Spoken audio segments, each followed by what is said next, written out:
قوم سمود نے پیغمبروں کو جھٹلایا، جبکہ ان کے بھائی صالح نے ان سے کہا کہ کیا تم اللہ سے ڈرتے نہیں ہو؟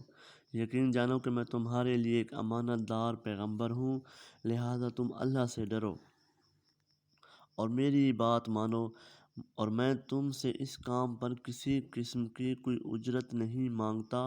میرا اجر تو صرف اس ذات نے اپنے ذمے لے رکھا ہے جو سارے دنیا جہان کی پرورش کرتی ہے۔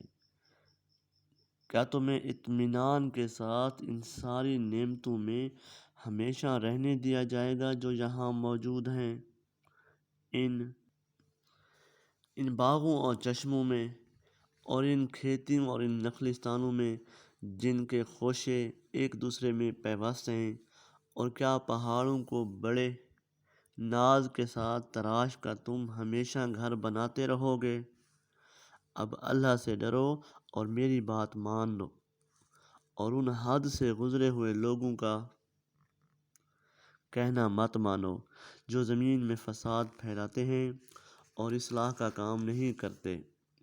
وہ کہنے لگے تم پر تو کسی نے بڑا بھاری جادو کر دیا ہے، تمہاری حقیقت اس کے سوا کچھ بھی نہیں کہ تم ہم جیسے ہی ایک انسان ہو، لہٰذا اگر سچے ہو تو کوئی نشانی لے کر آؤ۔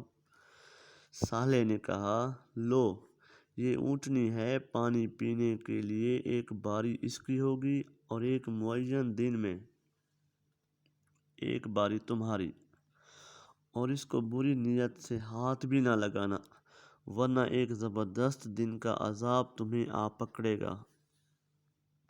پھر ہوا یہ کہ انہوں نے اس اونٹنی کی کونچیں کاٹ ڈالیں اور آخر کار پشیمان ہوئے، چنانچہ عذاب نے انہیں آ پکڑا۔